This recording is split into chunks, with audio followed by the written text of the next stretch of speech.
tema, né?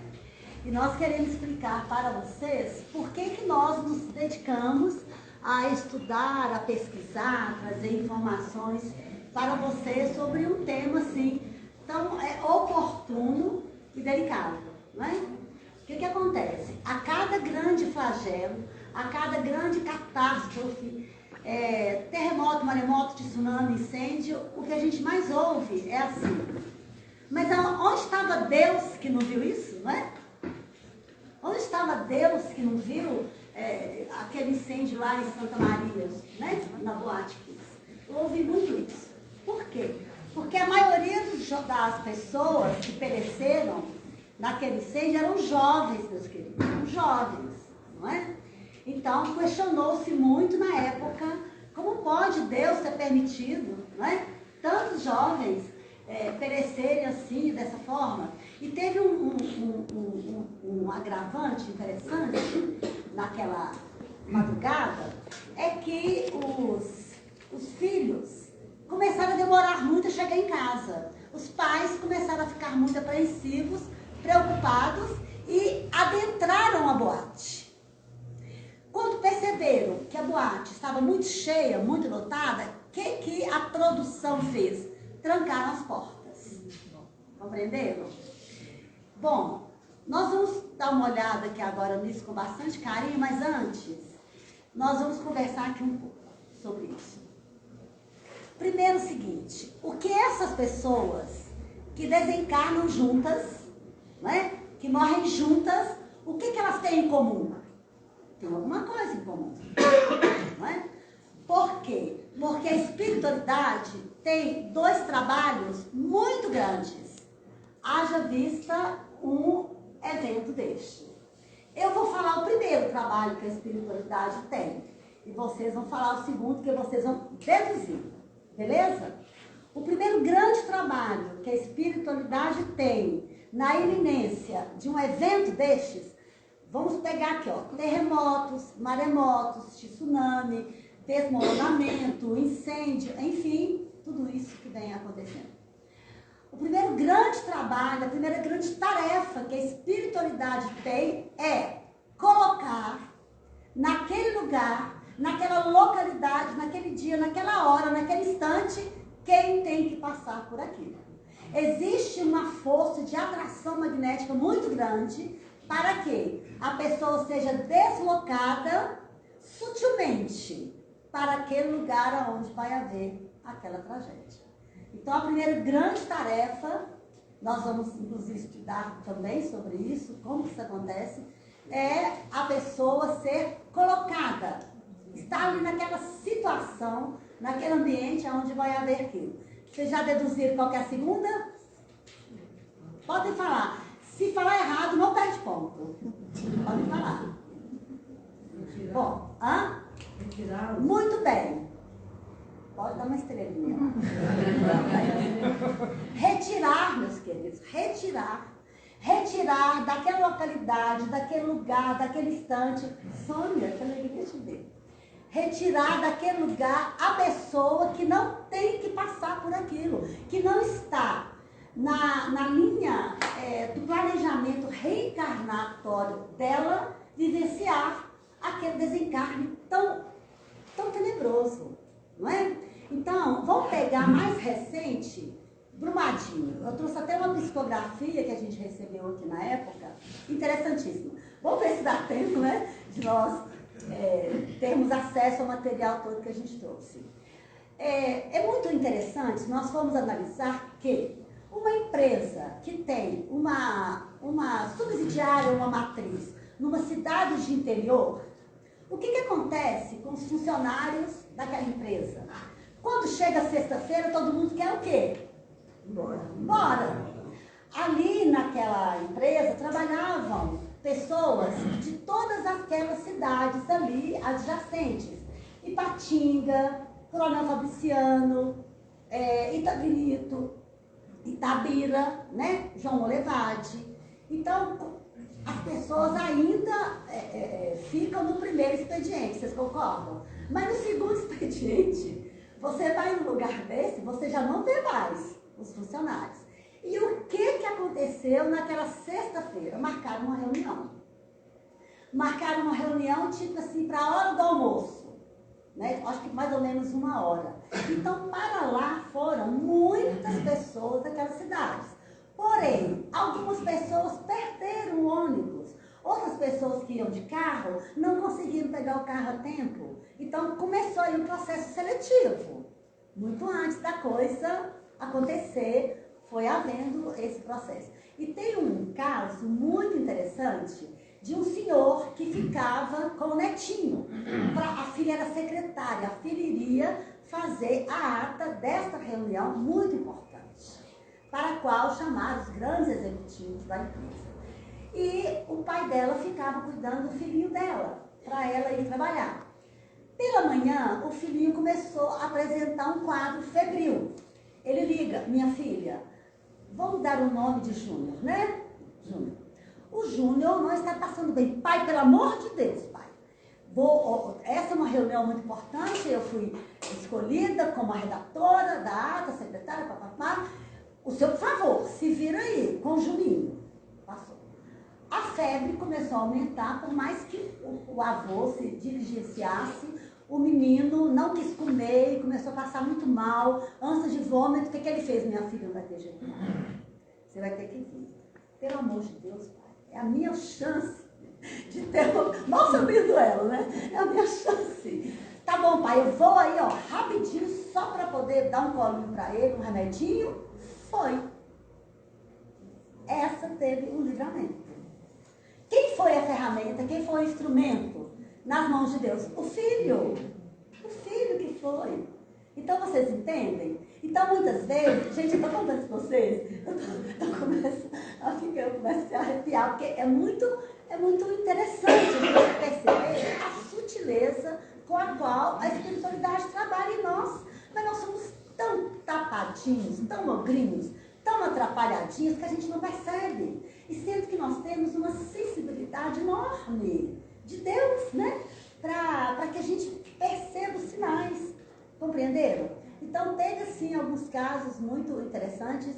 Se der tempo, a gente vai ler aqui uma psicografia interessante.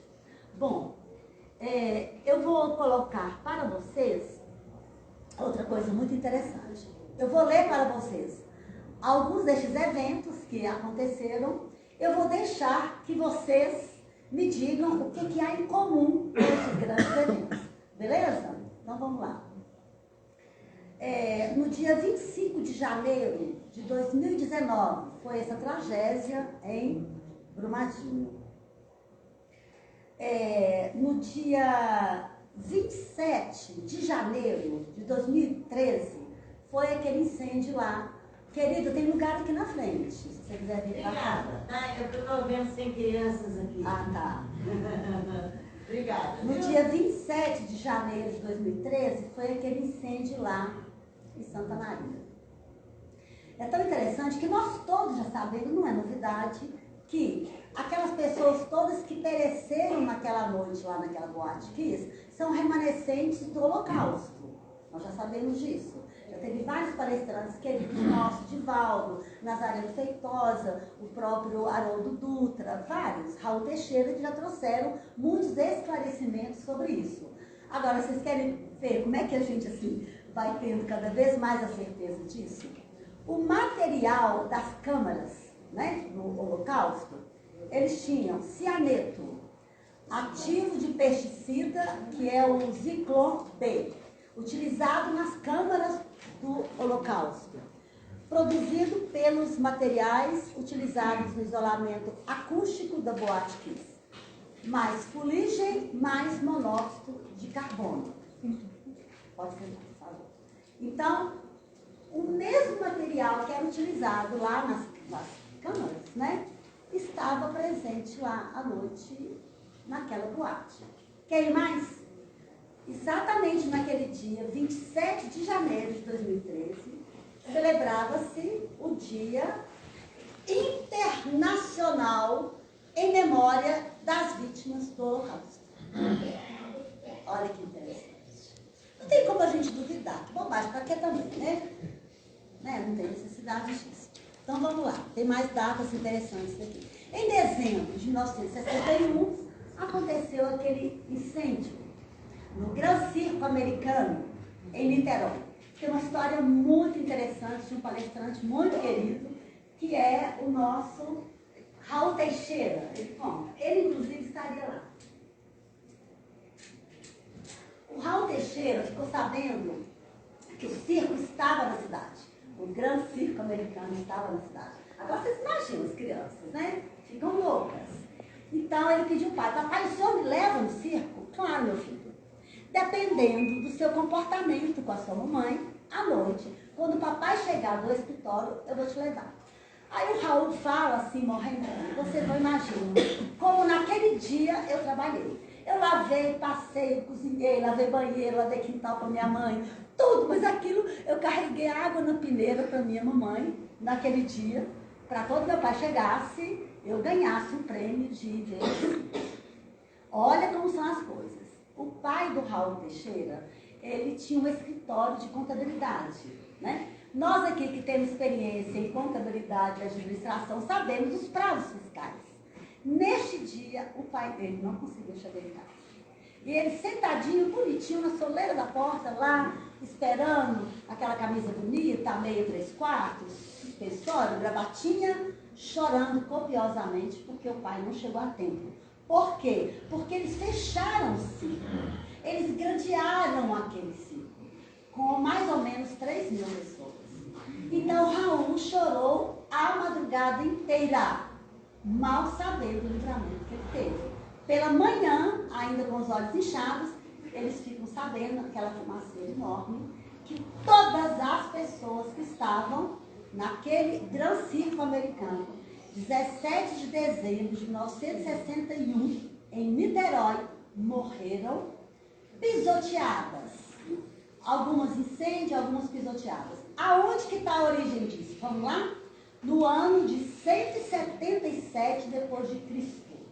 Na região da Gália, era uma província romana, cidade de Lyon, no ano de 177. O que aconteceu em 177?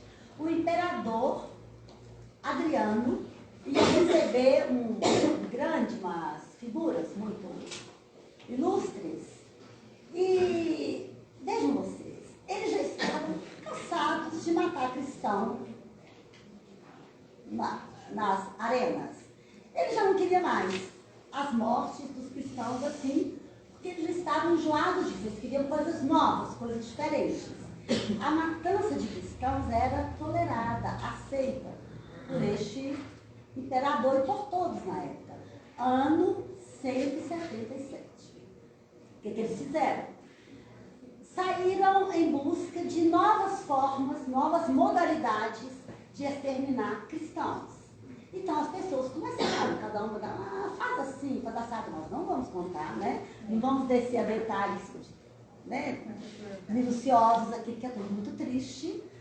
Então eles fizeram um grande espetáculo para essas autoridades que vinham de outros lugares, outros países, outras regiões, exterminando mais ou menos isso, 2.000 pessoas cristãs, da forma com maior requinte de crueldade que nós nem conseguimos conceber. E agora preste atenção, as sugestões para uma forma. Tem hora, a gente tem mais de trilhões de palavras, mas tem hora que faltam algumas palavras, porque nós não queremos falar nada assim, né? Mas vocês imaginam as maiores atrocidades de requinte, de crueldade, com materiais, os mesmos materiais, praticamente, que estavam todos no Gran Circo Americano, que é resina, esses materiais infláveis, não é? Mesmo com um pouco mais de atualização, né, na química, foram os mesmos materiais utilizados. Então, presta atenção, demorou-se 18 séculos para a espiritualidade reunir todas aquelas pessoas que estavam envolvidas com aquela matança lá no ano de 177, ali, em 1961, para poder quitar, né, débitos tenebrosos. Não é interessante? Então vamos lá, tem mais coisas. Então eu já falei de Brumadinho, que foi em janeiro, do Grande Ciclo foi em dezembro. Janeiro de 2010, teve um terremoto no Haiti, na ilha Porto Príncipe. Final de 2003, teve um grande terremoto em Ban, no Irã. No dia 26 de dezembro de 2004, teve aquele tsunami, vocês lembram? Horroroso, no sul da Ásia, na Indonésia. Nós vamos falar sobre ele, porque eu trouxe esse livro aqui do Divaldo, Transição Planetária. E tem aqui alguns, mais ou menos uns 2 ou 3 parágrafos que nós vamos estudar. Por que nós fizemos questão de trazer isso aqui à baila? Porque a gente fica pensando que o que está acontecendo hoje, a origem está no passado. Não, nem tudo. Percebe? Nem todos os grandes flagelos, eventos tristes, de grande dor, a origem está no passado. Muitas vezes, a origem está aqui e agora, que é o que aconteceu na ilha de Porto Príncipe. Tamanha a promiscuidade que estava sendo feita lá. Eu vou ler para vocês. Vocês não vão assustar. Está todo mundo grandinho aqui, bonitinho. Não vai assustar com isso. Vamos embora. Depois tem, em janeiro de 2011, os deslizamentos, né, na região serrana do Rio de Janeiro. A gente lembra, tem um fato interessante que eu presenciei na época daquele desmoronamento na região serrana, que foi assim, as pessoas perdendo tudo, porque foi de cima para baixo, né, rolando pedras, as pessoas perdendo tudo.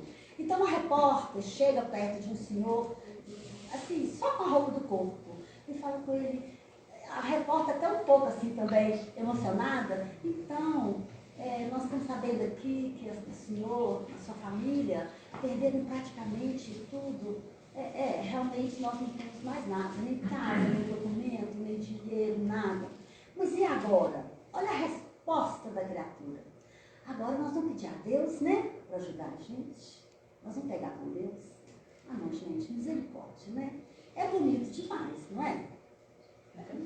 Não fala com ser o ser humano, ele é reciclável, biodegradável, renovável, não é? Nós temos que acreditar nisso, né? Em janeiro de 2013 foi um incêndio em Santa Maria.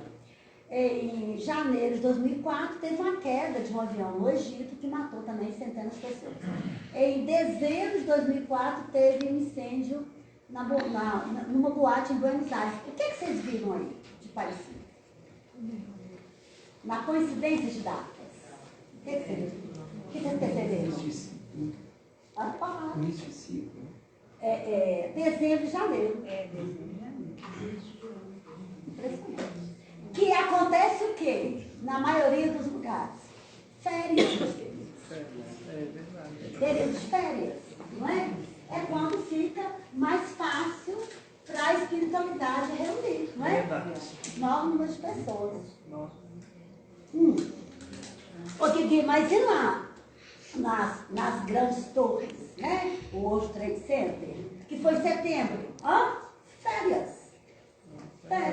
Vou contar para vocês 3 histórias interessantíssimas de livramento que aconteceu no dia 11 de setembro do ano de 2011, né? Interessante. A primeira história, os homens aqui presentes hão de me entender. O moço tinha uma reunião lá em uma daquelas torres e ele queria ir muito bem apresentável, porque ele estava aguardando alguma promoção, alguma coisa assim, mas ele olhou para baixo assim e viu que o sapato dele estava muito feio. Porque é muito interessante que a gente pode estar bem ou mal vestida, mas o sapato, né, não, amigas aqui presentes, né?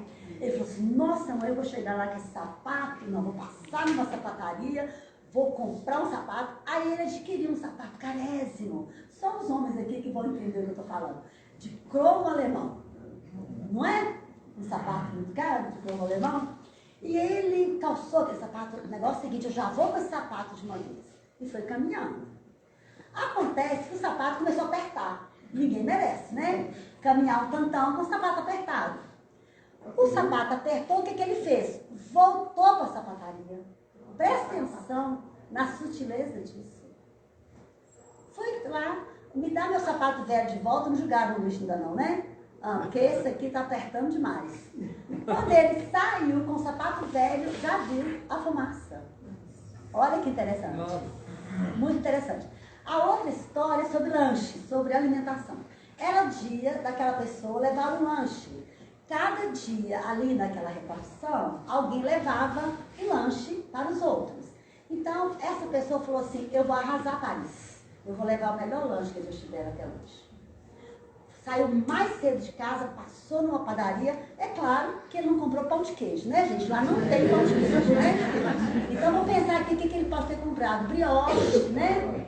Croissant, essas coisas, né? Que americano come. Que as caixas cheias de, né? Não é? Aí, aí ele falou assim, não, agora eu quero que põe numa cesta. Aí colocaram que tanto, depois de botar uma cesta, demorou, ele foi levando a cesta, já bem atrasado, também não adentrou as torres. Então, olha que interessante. Na primeira história que eu contei, o sapato, né, a vaidade, foi usada para uma coisa muito boa, não é? Para o livramento dele. E na segunda história do lanche, a vontade dele de fazer melhor, de dar o melhor de si, foi também utilizado. Mas a terceira história envolve criança. E é muito linda. Fale para mim o nome de uma criança americana. Hã? John. Era primeiro dia de aula do John. Primeiro dia de aula. E o pai é que levava, porque a mãe trabalhava lá, numa grande empresa lá, numa daquelas coisas.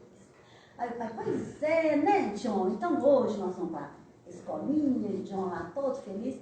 A mãe falou, não, eu que vou levar. Primeiro dia de aula é mãe que leva, não, né? O pai também pode levar, não. Primeiro dia de aula tem que ser a mãe. Eu falto lá no meu trabalho, vou levar o John na escolinha. Vou levar, não vou levar, vou levar, não vou levar. Os dois foram levar. Essa teve também do livramento. Ou seja, o filhinho, John, no primeiro dia de aula, foi então a ferramenta. Meus queridos, e por aí vai. Entendem? E por aí vai. Assim, a espiritualidade vai nos trazendo. Então, tem uma frase muito interessante que fala assim, o socorro do alto não vem em forma de manjar celeste. É verdade. É verdade. Muitas vezes, o socorro do alto vem em forma de um braço destroncado, um dedinho quebrado, uma desinteria. Decepção do... Pois é. Uma desinteria brava, que você começa a xingar Deus e o mundo, uma enxaqueca violenta, um ônibus que atrasa, um avião que é cancelado, um pneu que fura. O que a vida está ensinando para a gente? O que Deus está nos chamando a atenção? Nós sermos mais pacientes, mais tolerantes, né? Menos chatos, menos insuportáveis, parar de reclamar, né? E entender a linguagem de Deus, né? Para com todos nós. Bom, mas eu tenho ainda mais uma novidade maravilhosa, que agora nós vamos nos sentir mais acolhidos, mais nutridos pela misericórdia divina. Existem na erraticidade, no mundo espiritual, colônias, né? Teve uma vez que eu trouxe aqui para vocês escolherem, né? Qual a colônia que vocês queriam ir depois quando vocês desencarnassem. Então, nós sabemos de muitas colônias maravilhosas, porém, existem algumas colônias na erraticidade, no mundo espiritual, que elas são itinerantes. Ai, Guigui, o que é uma colônia itinerante? É uma colônia que paira, presta atenção, que coisa mais linda, mais cheia de graça. A colônia paira acima da localidade onde vai haver o flagelo.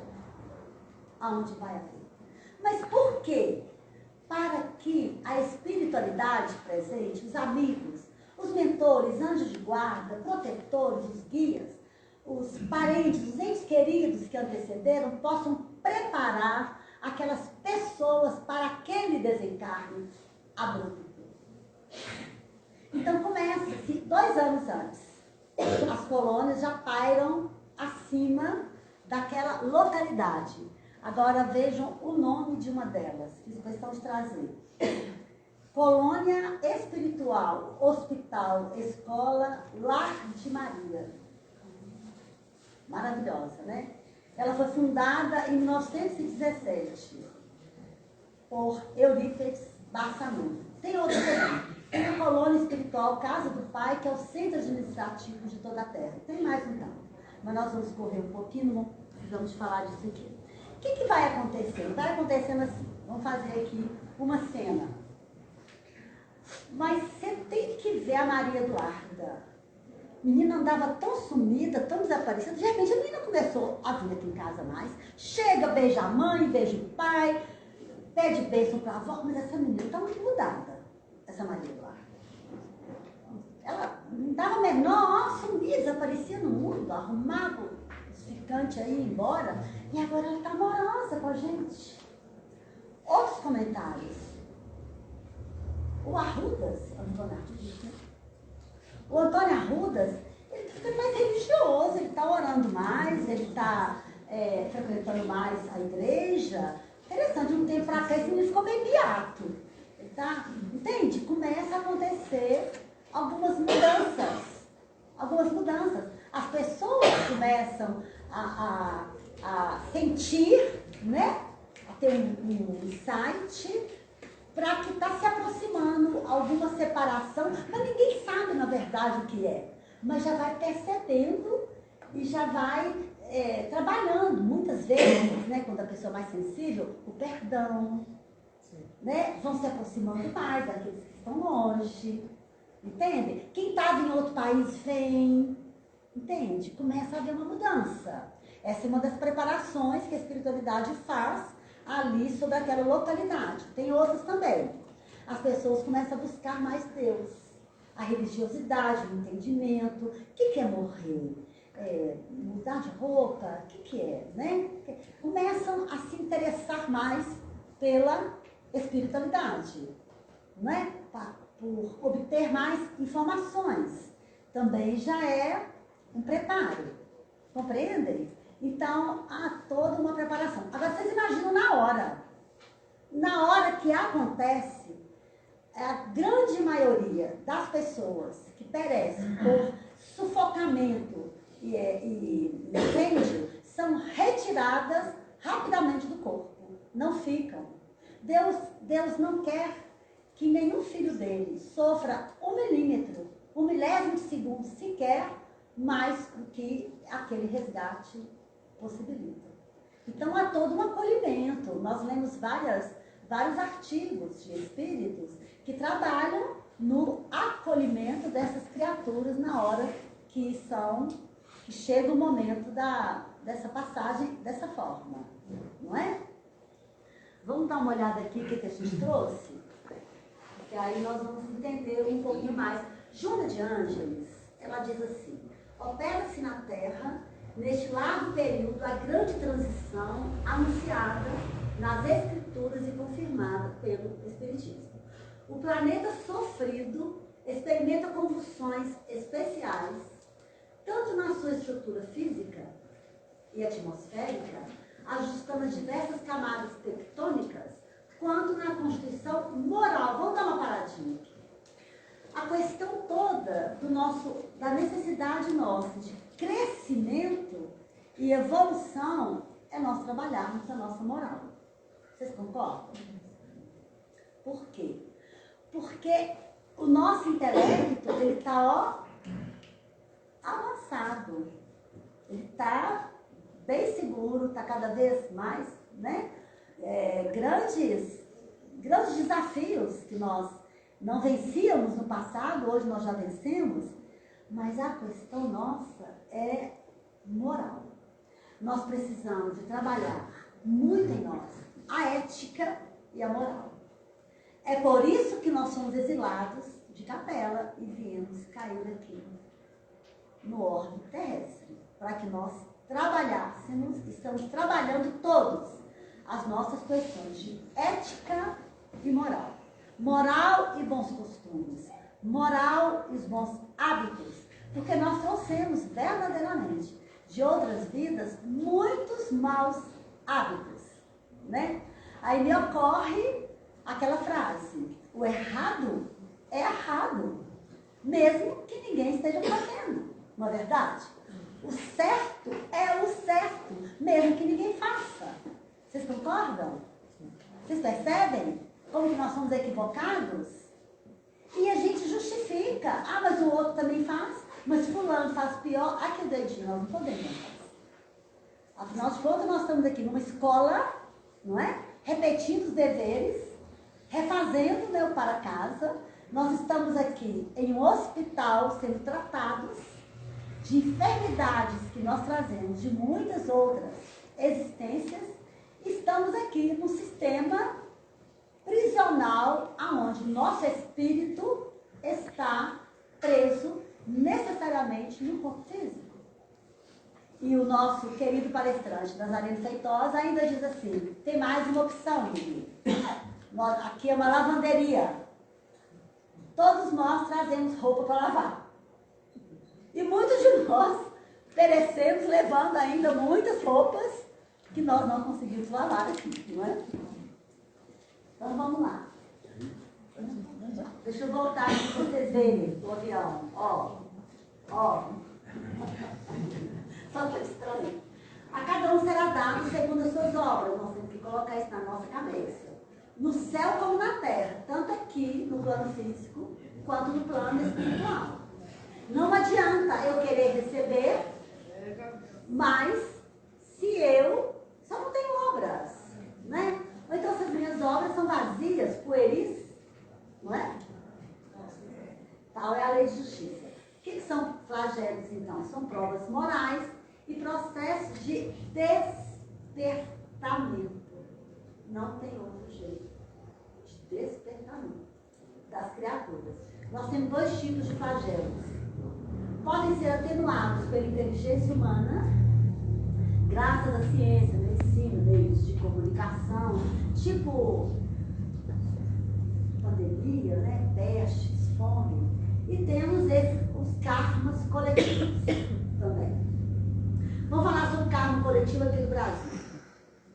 Infelizmente, lamentavelmente, nosso país já tem dois karmas coletivos. A vinda dos navios negreiros para cá, que nos criou um débito tenebroso, e a guerra do Paraguai. Porém, se for assinada a lei do ventre livre, a lei do aborto, vocês não queiram imaginar que país que vocês vão deixar para os seus filhos e netos. Vocês não imaginam. Por quê? Porque aborto é crime.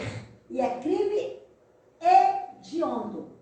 Ah, Guigui, mas foi um estupro, né? Estupro. Ok.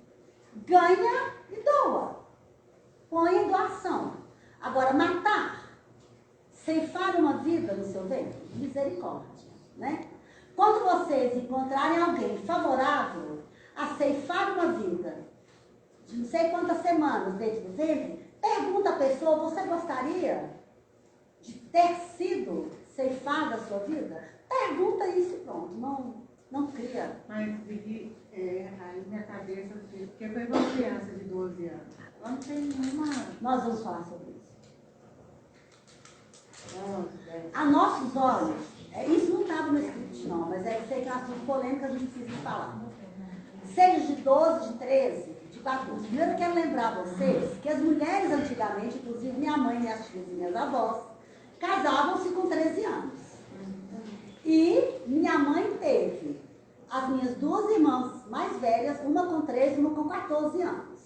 Segundo lugar, tem 13 anos, tem 14 anos, mas o espírito é milenar, é velho.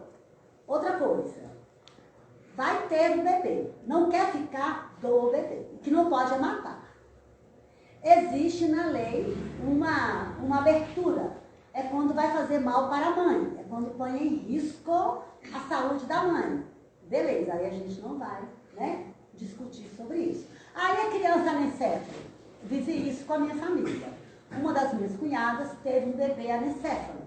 Ficou muito triste porque ela e o marido dela, meu irmão, são médicos, Na mesma época que eles estavam tendo essa gestação de anicéfalo, eu estava tendo uma gestação da minha segunda filha, maravilhosa, perfeita, linda, nasceu toda bonitinha, e esse bebê nós sabíamos que ia nascer, ia durar 30 minutos. Foi dito a este casal, céticos, casal de médicos céticos, que eles tinham que deixar esse espírito ali dentro, porque era uma, que a gente chama de reencarnação completista. Já ouviu falar? Quando a pessoa suicida, ela vem, ela tem alguma oportunidade de voltar outra vez o tempo que for preciso para cumprir aquele período que ela ceifou a vida. Tem vários tipos, né, de reencarnações completistas. E assim aconteceu. Eles seguraram o bebê nasceu, depois o espírito voltou. Porque na medicina tem algo que diz assim, a pessoa que tem uma criança anicéfalo, o próximo pode ser e o próximo também pode ser. Mas por quê? Porque não deixou viver os 9 meses que precisava. Então, com 4 meses, eu fiquei sabendo que meu bebê é anicéfalo, eu vou lá, aborto. Ficou faltando o quê? 5 meses. Eu fico grávida de novo. Aí, daí a 3 meses, eu fico sabendo que é anicéfalo. De novo. Aí eu vou aborto. Vai ficar faltando o quê? 2 meses aí. Entenderam? E todas as pessoas, nós andamos conversando com todo mundo lá na maternidade, todos que seguraram o bebê, logo depois tiveram um bebê maravilhoso, lindo, saudável. Entenderam? Pronto, vamos mudar de assunto agora, porque isso nem estava no sítio. Mas está tudo bem? Sim, aí o seu sobrinho viveu meia hora. Já nasceu de novo. É um ser adorável, um cardiologista maravilhoso e cuida também do coração de bebês. Gente, Deus nos ama. Nossa, que coisa na nossa cabeça. Deus é Pai, Ele nos ama. E Ele nos ama do jeito que nós somos. Feios, bobos, chatos, insuportáveis, reclamões, do jeito que nós somos. Errado, certo. Compreendem? Nós temos que pensar sobre isso, não é? Então, os flagelos seriam também para os homens provas morais para que os submeta às mais duras necessidades. Sim, são provas que fornecem ocasião de exercitar a inteligência, a criatividade, mostrar a paciência, a resignação com a vontade de Deus, e incitam a demonstração de sentimentos de abnegação, de amor ao próximo. O que nós vimos acontecendo agora, meus queridos? Com essa enchente terrível lá no Rio Grande do Sul. Olha, a gente chorava de emoção cada vez que você abria um vídeo, né? Que você via as pessoas lá doando os seus barcos, jet skis, entrando naquelas lamas, salvando e resgatando animais e tudo mais.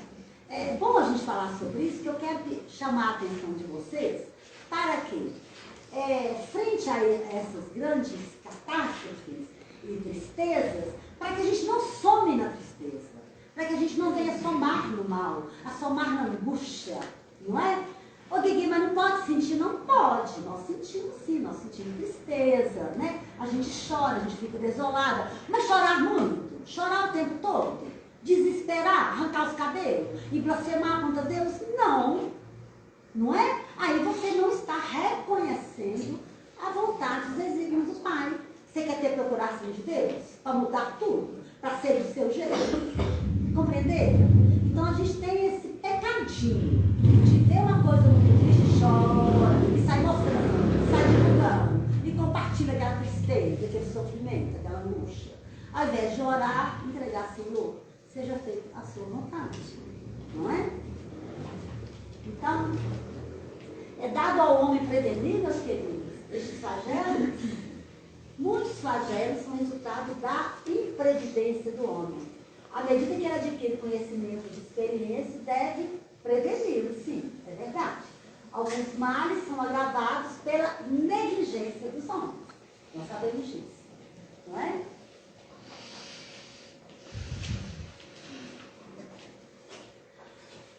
A lei de ação e reação que nós já estudamos, que nós conhecemos muito bem, ela vai ser trabalhada individualmente, vai ser trabalhada na família e vai ser trabalhada na comunidade. A A reparação dos erros praticados por uma família, por um certo número de pessoas, é também solidária. Vou trazer aqui para vocês um exemplo. Os mesmos espíritos que erraram, juntos, reúnem-se para reparar a falta juntos. Eu trouxe um texto aqui muito bacana, desse menino aqui, ó, o Gerson Monteiro. Ele é presidente da Fundação Cristã Espírita Casa Paulo de Tarso, no Rio de Janeiro. Família morre queimada. Vejamos agora como funciona a mediação e reação para redimir culpas passadas de diversos membros de uma família que, por vingança, incendiaram a casa de um vizinho pela madrugada, matando todos dentro daquela casa. Os espíritos que compunham a família criminosa, ao reencarnarem unidos novamente pelos laços consanguíneos, expiaram seus crimes em um desastre, no qual o carro em que viajavam pegou fogo, morrendo todos queimados dentro dele. Então, eles fizeram isso, né, em alguma vida deles, renasceram outra vez para expiarem juntos isso. Tem mais um aqui muito interessante sobre terremotos. Imaginemos guerreiros do passado que destruíam cidades, arrasavam lares, matando mulheres e crianças sob os escombros de suas casas, fazendo milhares de vítimas. É lógico que os espíritos destes guerreiros, ao reencarnarem na Terra em novos corpos, atraídos por uma força magnética pelos crimes praticados coletivamente, se reúnem em determinadas circunstâncias e sofrem na pele, por meio de um terremoto ou uma catástrofe semelhante, o mesmo mal que fizeram às suas vítimas. Acidente de avião. O espírito André Luiz, no capítulo 18 do livro Ação e Reação, psicografado por Chico Xavier, esclarece que piratas que afundaram e saquearam criminosamente embarcações indefesas no dorso do mar, ceifando inúmeras vidas, agora encarnados em outros corpos, morrem coletivamente em acidentes de avião. Nada, absolutamente nada, acontece sem uma causa. Acontece por causa, né? Absolutamente nada acontece por acaso. Este livro aqui, eu trouxe para mostrar para vocês, Chico Xavier Pede Licença, vocês conhecem? Não. Chico Xavier Pede Licença. Aqui tem um capítulo todo dedicado a desencarnações coletivas. Aqui explica sobre piratas. Interessante este livro aqui. Então, vou falar para vocês aqui um pouco dele. Sendo Deus a bondade infinita, por que Deus permite a morte aflitiva de tantas pessoas, enclausuradas e indefesas, como no caso dos grandes incêndios? Realmente reconhecemos em Deus o perfeito amor, aliado à perfeita justiça. E o homem, filho de Deus, trazendo em si a justiça, converte-se no mais severo julgador de si próprio. Meus queridos, é a consciência. Onde que estão escritas as leis de Deus? Na nossa consciência. Agora imagina vocês. Quando a gente canta para subir, né? Você sabe o que é cantar para subir? Quando a gente morre, que a gente chega à presença de Deus, dá uma vergonha. Mas dá uma vergonha quando você toma tempo das coisas, das lambanças que você fez aqui. Nós trabalhamos com incorporação, né, de espíritos que muitos nem sabem que morreram. Tem muitos aqui que eu sei que trabalham também dessa forma, que nem sabem que morreram. Mas aí, quando é falado para eles, não é? Que eles, né, às vezes pode falar, às vezes não, viu? Porque nem sempre morreram. Às vezes está em coma, né? Em algum lugar. Aí você fala, oh, você não pertence mais. Não pode, né? Mas quando pode falar, a gente fala.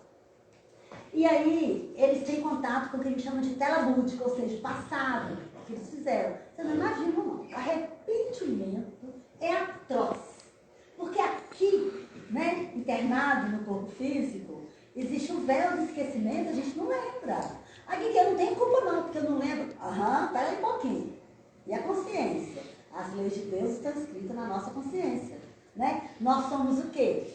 Nós temos todo o arcabouço de reminiscências na nossa cabeça. E nós sabemos o que é certo e o que não é. Não é verdade? Então não podemos sair, eu não sabia. Não é verdade. Né?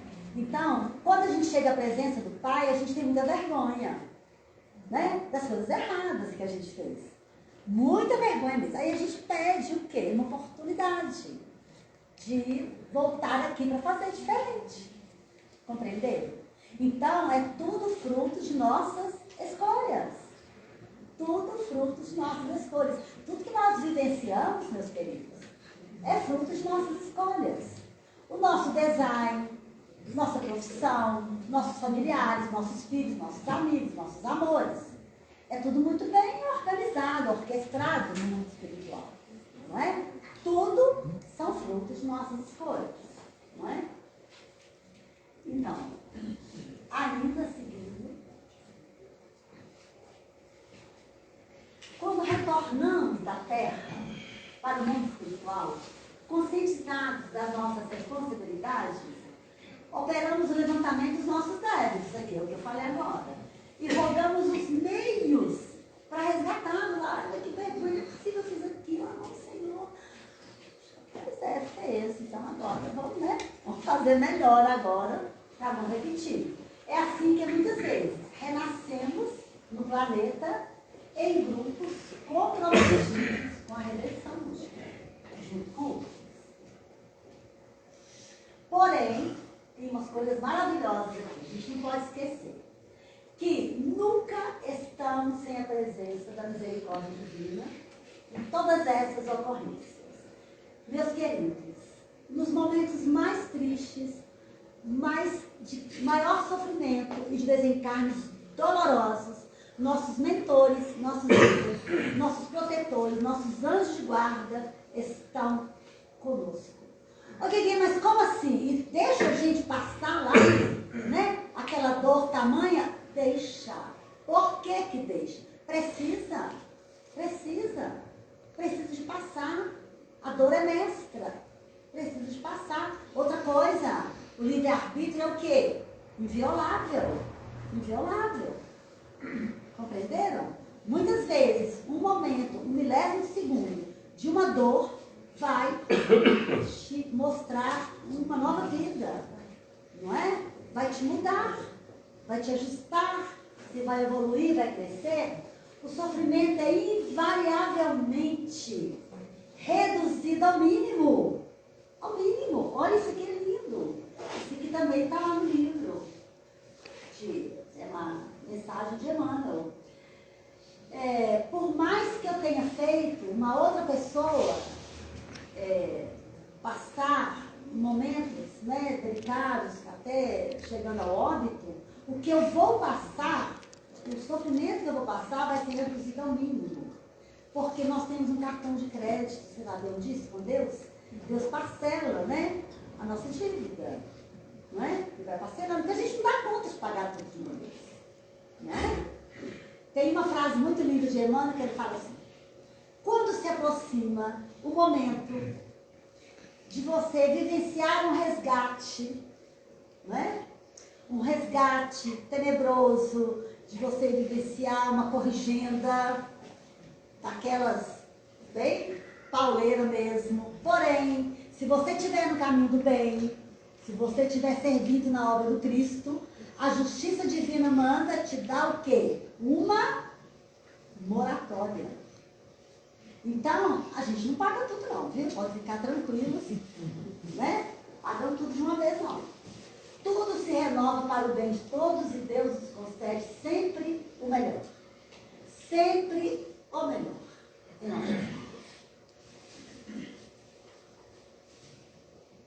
promotores de guerra, manejados para assaltos e crueldades pela megalomania do ouro e do poder, em nos fortalecer para a regeneração, pleiteamos a reencarnação aparentemente imerecida para acontecimentos de sangue e lágrimas. Vou passar isso aqui rapidinho. Corsários piratas que ateavam nos fogo em embarcações e cidades, na conquista de presas fáceis, somos nós, viu? Somos nós. E nos observando no além com problemas de culpa, solicitamos o retorno à Terra para a desencarnação coletiva em dolorosos incêndios, inexplicáveis sem a reencarnação. Inexplicáveis. Porque Deus é bom, o que ele faz? Ele deixa a gente plantar o que a gente quiser, não é verdade? Mas porque ele é justo, acontece o quê? A gente só colhe o que a gente planta. Beleza? Plantei lá na minha roça mandioca. Eu vou colher maçã? Nunca. Plantei, se bem que as formigas comeram tudo. Espinafre. Plantei espinafre. Vou colher rúcula? Nunca.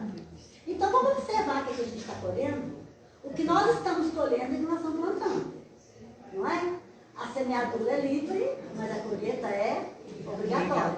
Essa última aqui é da minha mãe, que ela arrasava com a gente. Ó, esse semeamento, minha filha, com tempestade.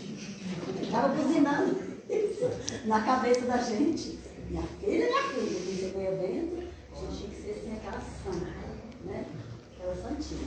Então vamos terminando, mas eu quero ler para vocês um negócio aqui ainda. A lei de causa e efeito. Se a humanidade pudesse compreender que para toda ação há uma reação, as catástrofes naturais, com suas milhares de vítimas, seriam aceitas sem murmuração.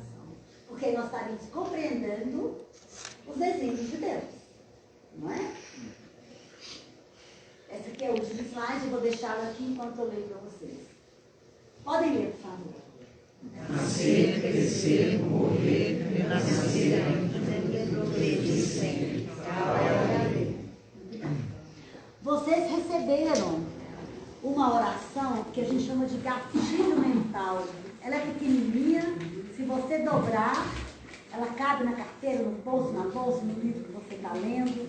Não deixem de andar com ela, que qualquer perrengue, qualquer momento difícil, vai lá, Deus, meu Senhor, Pai de toda a criação, e vai falando, caminhando, dirigindo. Isso aqui é o perfeito momento que a gente está passando. E esse cartão aqui, que tem 2 mantras. Mantra para quando você estiver passando momentos difíceis. Acontece com vocês, queridos? Não. Oh? Não, né? Só comigo. Uma falação na cabeça, umas coisas, umas lembranças, né? Que não tem nada a ver, umas coisas pessimistas, enjoadas. Aí a gente fala, Nossa Senhora me abençoa. Eu só penso coisa boa, vamos lá? Nossa Senhora me abençoa, eu só penso coisa boa. Ô Guigui, quantas vezes que fala, meu filho, vai falando. Né?